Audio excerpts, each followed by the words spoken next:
The year was 1974. The place was the Pokhran desert. Some Indian scientists, without any grand celebration, without any announcement, were about to do something beneath the scorching sun that would shake even the world's most powerful nations.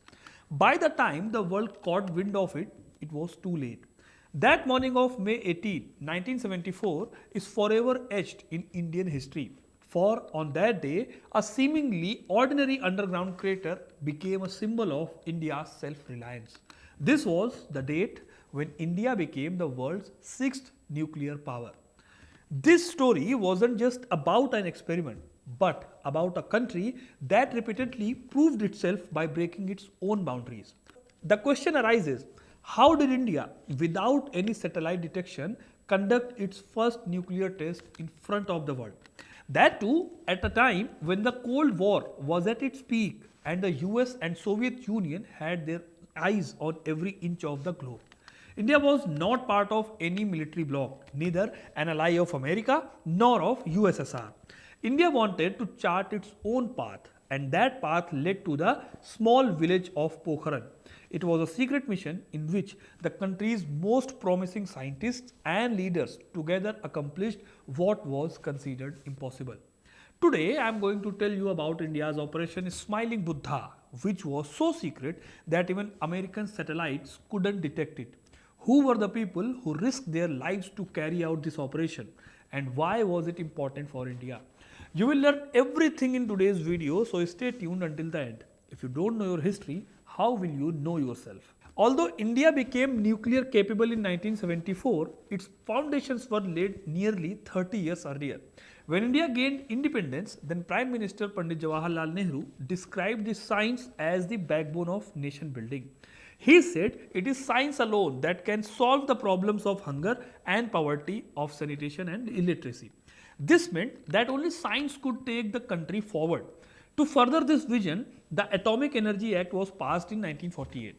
Under this, the Atomic Energy Commission was established. Dr. Homi Jahangir Bhabha was the first chairman of this commission. Bhabha was the founder of Indian nuclear energy. Jahangir led the foundation of Bhabha Atomic Research Center, that is known as BARC, in Trombay, and also made India's nuclear energy policy. He said that India will use atomic energy for peaceful purposes.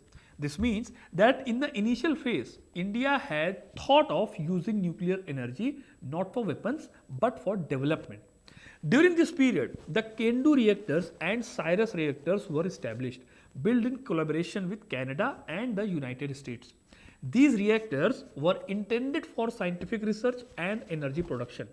Dr. Homi Bhabha and his team ensured that India developed self-reliant technology. India also developed the scientific and administrative infrastructure.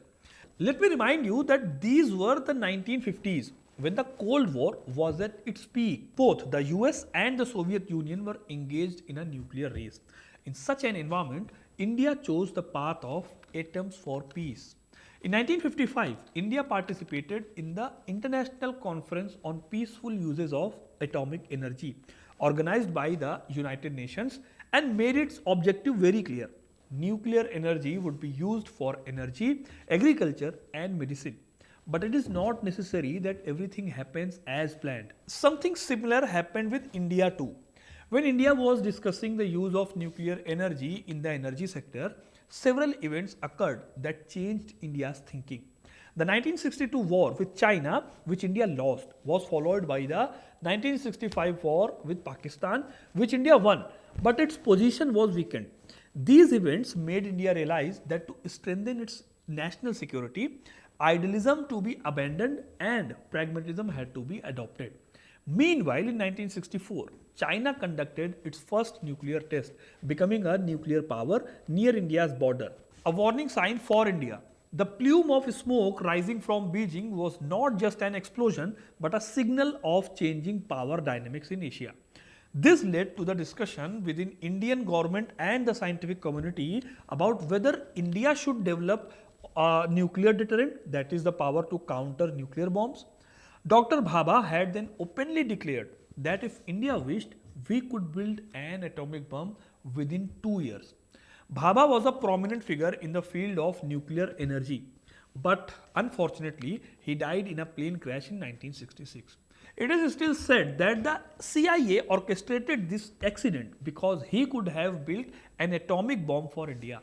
His death set India's nuclear program back a few years. However, other Indian scientists remained determined to achieve an atomic bomb for India.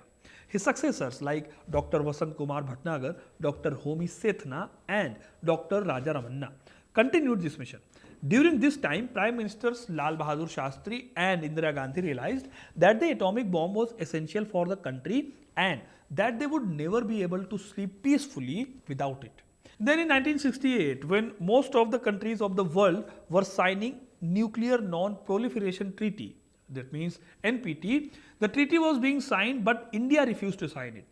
India said that this treaty does not talk about eliminating the weapons of those countries which already have nuclear weapons. It was made clear by the government that India neither wanted to jump into the nuclear arms race nor bow down to anyone. This policy took India forward as well. Here, there was neither an open challenge of weapons nor was India completely inactive in the nuclear field. In fact, India was following strategic ambiguity, that is, a path in which India develops its capabilities but uses them only for self-defense. During this period, scientists were coming day and night to research centers like Bark in Mumbai and Kalapakkam in Tamil Nadu. They developed India's first indigenous reactor, Apsara. From to Cyrus achieved many milestones. The Cyrus reactor, built with Canadian and American assistance, later became the technical foundation for India's first nuclear test. Therefore, India was slowly moving toward a place where the world would acknowledge its strength. The question was not whether India could do it, but when will he do it? Soon the time came when this dream was about to turn into reality. In 1972, Raja Ramanna, Dr. Homi Sethna, P.K. Iyengar and Raj Gopal Chidambaram as senior scientists formed a secret team. The project was named Smiling Buddha. This mission was kept completely secret. Even very few people in the government knew about it. I will tell you later why it was named Smiling Buddha. Anyway, the place chosen for the nuclear test was Jaisalmer in Rajasthan. There was a small village named Pokhran situated amidst the sand dunes. This village was also chosen so that no one would know what was happening here. The help of the army was also taken in this work and it was disguised by showing it is an army test range. The work that was going on here was shown in the name of soil testing and or of army training. This work was being done because American satellites were strong enough to detect them and any nuclear testing could easily be detected by American satellites. Therefore, the team of scientists took every possible measure to conceal themselves. All works done at night to avoid detection by the satellite and all activities were stopped during daylight hours. When it came time to approach the satellite, all equipment was covered and the scientists worked in civilian clothing. The Indian Army and scientists had made all the preparations. They had dug 5 pits in which a nuclear device was placed inside a tunnel at a depth of 107 meters. This entire operation was so secretive that even those transporting the instruments from Bark to Pokhran were confused by placing them in army trucks. Even the local laborers did not know that they were part of a very historical task. Obviously, friends, the success of this mission was based on secrecy as well as science. American and Soviet satellites were constantly monitoring every movement of India. The CIA reported unusual activity in India several times, but the Pokhran plan was so solid that the CIA could not find anything solid. Meanwhile, on May 18, 1974, at 8:05 am, scientist Pranab Revati Ranjan Dastidar pressed the firing button. Soon the ground shook. There was an echo, then a vibration, and a few seconds later, a huge dust could rose from the sand dunes.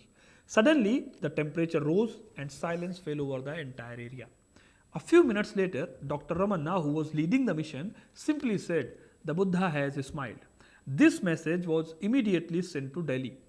As soon as Prime Minister Indira Gandhi received this code word, the entire world was informed that India had become the 6th country in the world to have developed an atomic bomb. The operation was named Smiling Buddha because the explosion took place on Buddha Purnima. India also told the world that its aim was not to build weapons but to prove its scientific capabilities. However, you also know that there is a way to make a bomb. It was also a strategic message that India will no longer bow down to anyone's pressure.